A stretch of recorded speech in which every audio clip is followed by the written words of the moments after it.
Hey guys, Lance Martin, Coldwell Banker Town and Country, and again, I seem to keep saying our market snapshot or our market forecast continues. So here we are in September. Hard to believe. This is actually month 13 that we've been doing these consistently on a month-over-month basis, which is really hard to believe. But I guess not, because I've been doing them for 15 years or so. So here we are going to jump in a lot of interesting stuff. There's just our billboard for our snapshot. I'm continuing to use this little QR code, which if you take a shot of it, pause the video, it'll take you to the Lance Martin link tree, which has a little bit of different stuff than the market forecast link tree. There's a little bit of a blend there, but anyway, you can get my stuff if you kind of want to figure out who I am.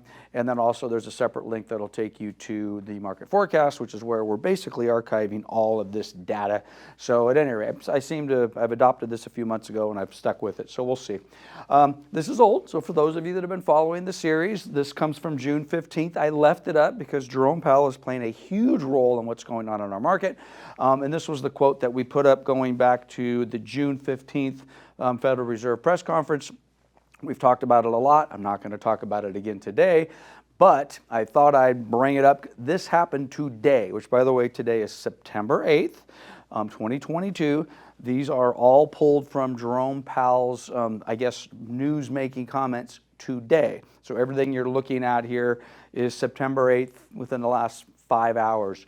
So what do we have? CNN Business Fed Chair Jerome Powell says some pain is on the horizon. Actually, I take that back. I just lied. This is from August 30th. Another Fed Chair comment says vows to fight inflation until the job is done. That is the one that is from today. So he came out and kind of made some news. He's not finished just yet. And New York Times, Jerome Powell signals interest rates will remain high to fight inflation. That is also from today. So anyway, Mr. Powell is in the news, certainly moving the interest rate markets and moving the interest rate markets in an upward direction. We put this little quote up. I've added something to it. So last month we talked about Mr. Powell and his demand destruction. Is the mission accomplished or is it a work in progress? I'd have to say a little bit of both, but I guess if I have to lean, it's a work in progress because he's coming out and flat out saying he's going to continue to raise rates and in effect do what I'm defining as demand destruction in an effort to basically slow down the real estate market and a lot of other things. So we'll see what that looks like, but it's generally difficult, to be honest with you. I mean, if you're in the market to buy, you're probably a little frustrated right now. If you're a seller, you very well may be a little frustrated right now because it's having some impact on the real estate market along with a whole bunch of other things. So again, we're going to do our Inland Southern California market update. Definitely talk about interest rates. I'll skip ahead. They're over 6% now. A month ago, when we did last month's snapshot, the first week of August, they were below 5.5. So again, very volatile. I went on a 10-day vacation to Lake Powell, kind of fell asleep for a little bit, came back and realized, wow, Chairman Powell had said a few things. By the way, interest rates were trending down, and I blinked for 10 days and they shot back up. So we're basically in the sixes now. So obviously that has an impact on what we're doing. We're going to do our median price. So we're going to jump in with LA County as always for you guys that are finding this information useful. I'll use LA County to kind of set the trend. There's a lot of similar data between LA, Riverside, San Bernardino County, and I'm using our spotlight city of the city of Riverside. For those of you like, wait a minute, Lance, you just did Riverside 4 months ago. I did. I'm kind of thinking Riverside might kind of be a little bit of a bellwether city for us as we kind of do these. So I might be doing Riverside a little bit more often than some other random cities. It's big. It's literally at the heart of the Inland Empire. And I do think it's very representative of what we're doing. So we're going to look at LA County, San Bernardino County, Riverside County, and the city of Riverside. A lot of the charts look the same. So this is LA County median price. If you'll notice the little bump, and we've seen a pullback, we've now basically seen an adjustment, a shift, a deteriorating property value, price destruction, whatever label you want to put on it in LA County here for the last several months. Interest rate driven, I would think, for the most part. So this is the same chart, just isolated in 12 months. It kind of gives you, again, a little bit more of a feel for exactly. By the way, if this is August of last year, it's almost a flat line. I'll show you what that appreciation chart is here in a second. Matter of fact, let me pause here for a second. There's a lot of information going on with different cities, different markets, different states, different parts of the country. Be very, very careful. For example, I don't have a slide on it, but Case-Shiller, for those of you that are total economic junkies, Case-Shiller will be familiar to you. It is the gold standard, if you will, on forecasting on what property values are doing in the United States. They have different regions and sectors and all the rest of that. But the thing with Case-Shiller, the challenge with Case-Shiller is it's always a couple of months old. The most recent numbers that came out, I think, a week ago, but they were June numbers. And they're basically numbers that are reflecting what happened in April, May, June. Well, this is now September. And the reason I paused to talk about that, there may be some realtors or you may have seen something on the news that say, hey, property values are still appreciating at a rate of 18%. If you're looking at Case-Shiller, true, and that's an absolutely accurate number, but it's a June number which actually inputs data from a couple of months even prior to June. Well, guess what? That data doesn't work today. So anybody who's out there thinking that, you know, we're appreciating at a rate of 18%, that's not happening. Having said that, these numbers fluctuate based upon zip code, based upon neighborhood, city, state, whatever, north side of the city, south side of the city. So even the numbers I'm giving you, they're not universal. They're just kind of a snapshot for a specific area. Is there some area in the country right now that's appreciated at an 18% year over year? Maybe. Not in our market, at least not in inland Southern California. It'd be interesting to see what that market is. And quite honestly, it'd be very interesting to see what the Case-Shiller numbers look like. That'll ultimately kind of catch up with where we are today in September. So we'll keep an eye on that. But by the way, I'll tell you where they're going to end up. They're going to end up very close to what we're looking at. So this is the LA County 12-month chart. Again, we've seen a pullback in those values. I've isolated, this is new, we did this last month. So I've isolated the last 4 months. You can definitely see that for lack, I guess, steady, dare I say steady. But we basically seen a 4-month decline in median price in the county of LA. I've also isolated year-to-date. I've hesitated internally on whether or not to use the year-to-date number. Could be a little meaningless if for no other reason, you know, January of any given year is not necessarily the day I would throw the dart on the board to say we want to gauge our appreciation based upon January. Matter of fact, I've never done that before, to be honest with you. We normally do, what do we normally do? We normally do this. We either do a 2-year chart or a year-over-year chart, August to August. And frankly, I've never found the need to do this. I'm isolating the last 4 months for the obvious reasons. We've seen, you know, price destruction over the last 4 months, so let's talk about it. There it is. So at any rate, I'm using the year-to-date number just to kind of say, okay, maybe relax, because yes, property values have come down over the last few months, but we're still up year-to-date, and you're going to see how that ties into the other counties in the city of Riverside, our spotlight city. So, oops. I get my mouse correct or my clicker. So let's get to the actual numbers. What do these look like? So this is the median in LA County, 790, 2.5% increase. Just kind of make notes. 2.5% increase in the last 12 months in LA County. 18% over 2 years. We'll talk about this part here in a second, but that 2.5% increase over the last 12 months, you got to remember where we were. It wasn't that long ago where we basically have been saying the 12-month appreciation rate is between 15 and 22 and 23%.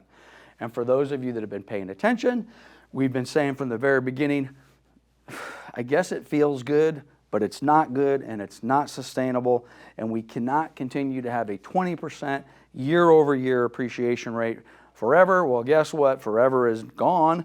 So here we are at a 2.5% appreciation rate from August to August for LA County. A far cry from where we were a year ago, or frankly, even 6-7 months ago. If you go back and you watch the videos from January or February, this number would have been, again, 15, 16, 18%, 20%, depending upon what market we're looking at. So 2.5%. Of course, the interesting part is, how is this going to shake out over the next 2 or 3 years? Are we going to remain positive? Because, I was just talking to my son Drew about this, if this trend continues for LA County and we start to see property values even ever so slightly pull back, then that 2.5% number will hit zero And oops, God forbid, what happens if a month from now or 2 months from now or 3 months from now, I give you a year-over-year price change that's negative? Okay, how does that affect your psyche, and what does that make? How does that make you feel about the real estate market? I'll tell you, it doesn't really overly concern me. My concern isn't so much what I think it does, it's how do you guys respond as buyers and sellers in the marketplace. So at any rate, year over year, 2.5% up for LA County. Where does that put us in the last 4 months, though? That isolated 4 months. But wait, Lance, the market's been really tough. We were in the bubble. The bubble has burst. What's happened? Well, if that's you, well, 6.5%. Pullback, reduction, bursting bubble, whatever, however you want to categorize it, in the last 4 months in LA County. And again, I isolated year to date. I don't know that this is a number I'm going to continue to talk about, but year to date, January to August, LA County up 2.9%. So I've kind of taken a little extra time explaining how we're looking at this stuff this month with LA County. You're going to see some very similar stuff with the other counties, with a few exceptions, but we're not done with LA County yet. Let's take a look at the supply and demand numbers. So here's our 2-year chart. The trend is down, but not horrible. We've still seen appreciation listings. Inventory it's thin, make no mistake about it, but it actually has kind of come up a little bit. These pendings, again, fairly flat from 2 years ago. Let me put my 12-month chart on. Almost flat, but down. You can see that little chart, that trend line going down a little bit. But if you see this little gap here, well, it's up from last month, and it's up from the month before. So we actually, even though our trend has been down on buyers and sellers coming together and opening escrows, we actually have improved from July to August, which is good. Okay, so the demand destruction, if we're going to use that characterization, well, we've certainly seen less. It's certainly, well, let's look at what the numbers actually are. One more chart before I get to those numbers. I've thrown back into our analysis a month supply chart, or a lot of other people in the industry call this an absorption rate chart. So how many months supply of inventory it is. Again, you've seen this is a higher supply with a lower demand in July. And this is basically, I guess, a stronger demand, if you will. As these bars get smaller, that basically means there's more buyers landing on properties, and the supply and demand is out of whack. So you've seen it balance, but at the same time, if you come over here, this is less, what is this, 2.8 months supply. A huge compared to where we were a year ago, which was probably a 0.5 month supply, 2 week supply of inventory. So yes, well, geez, we have a 5 or 6 times as much inventory on the market as we maybe did a year ago. True, but it's still only 2.8 months supply. That's not a lot of inventory, okay? So we'll see. Going to keep an eye on this. So I'm going to throw this chart back into the mix. So getting back to the pending sales, where are we? So listings, 16,745 listings in LA County. Down almost 5% from a year ago, down almost 8% from 2 years ago. So fewer listings.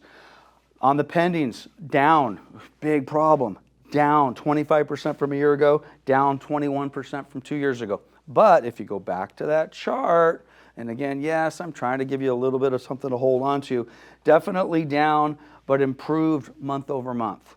So from July to August, seeing a slight improvement makes me feel a little bit better. So at least we've got some stickiness of some buyers and sellers coming together. But we have negative numbers here. Fewer listings, fewer open escrows.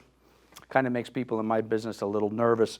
Not so much that we're worried about what the market's going to do, but that's how we pay our bills. We pay our bills by putting buyers and sellers together, and we're putting 25% fewer buyers and sellers together this August than we did last August, and 21% from 2 Augusts ago. So there's your LA County. Let's take a look at Riverside and see how things are a little bit different.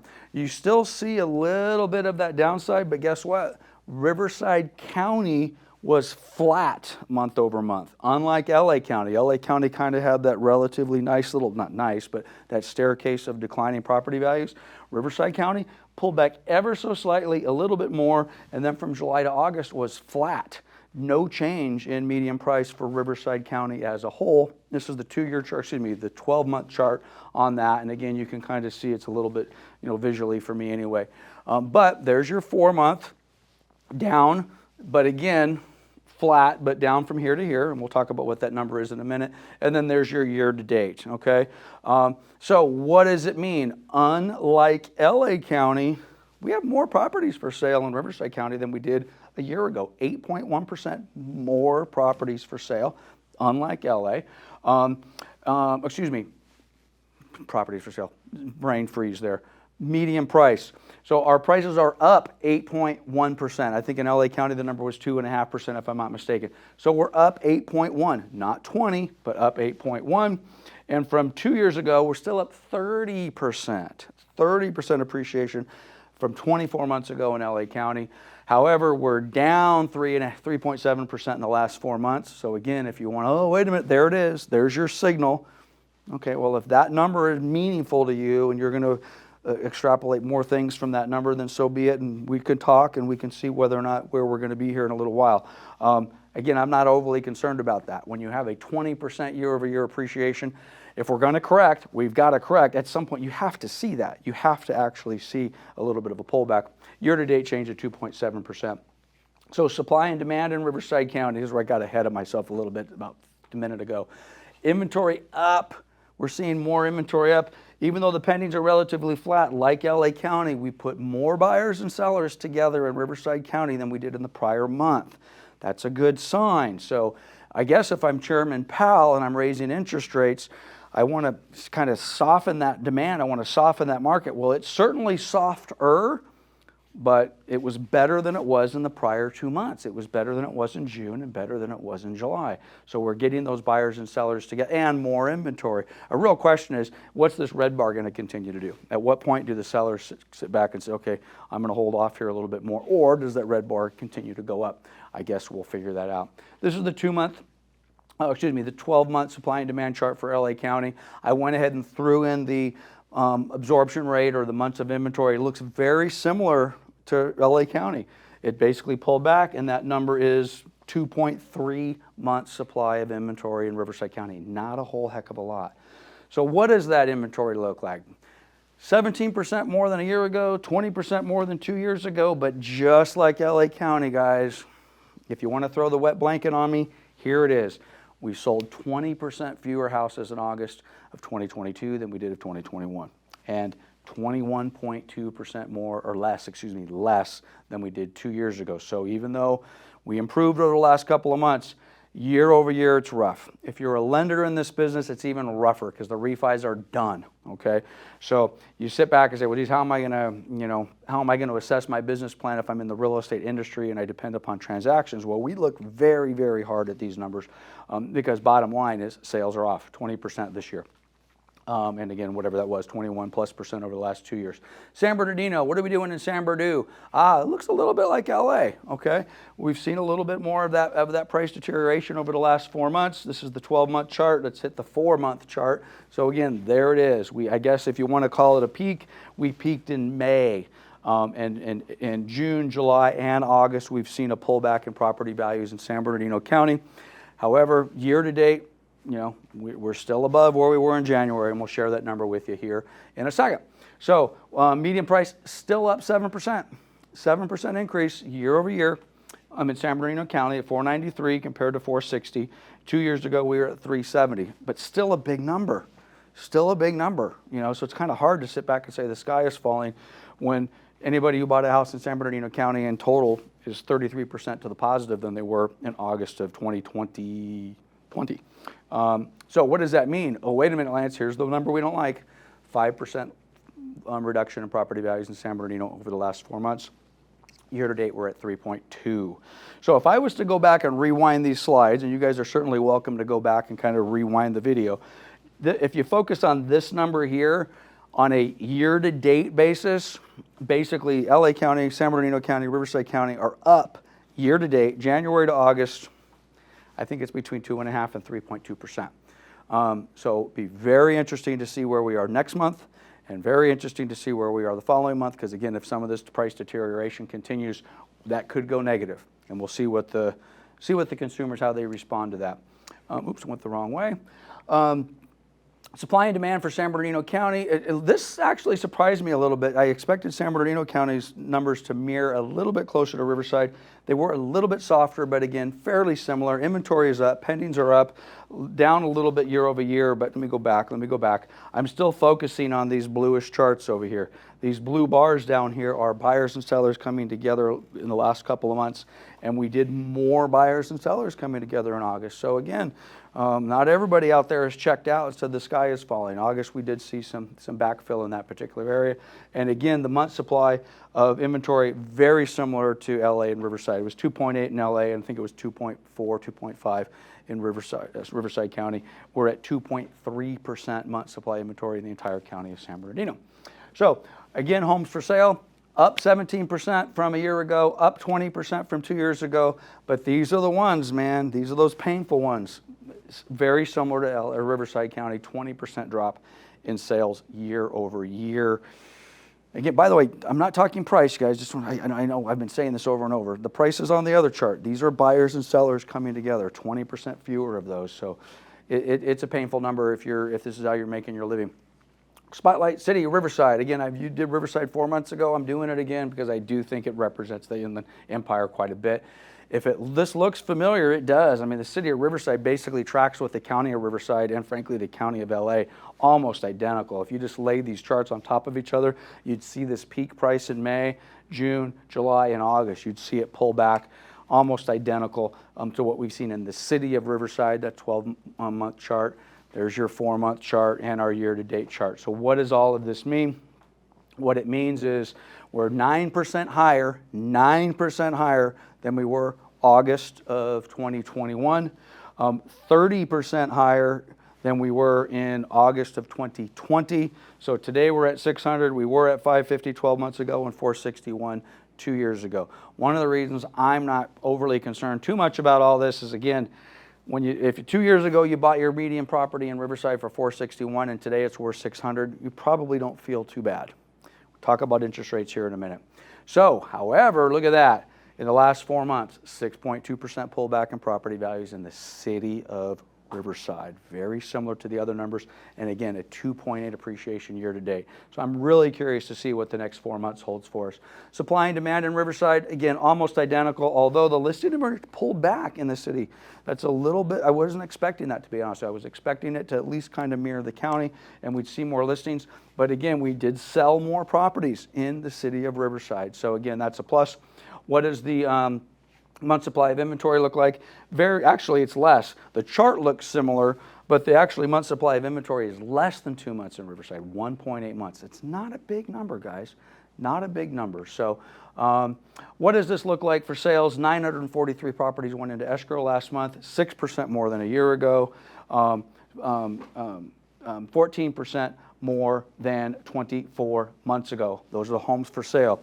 These are the pendings, though. There's those buyers and sellers. And again, look at these big negative numbers. They're not 20% like the other ones we just looked at, but 16.5% fewer than last year and 15%, 14.9% fewer than 2 years ago.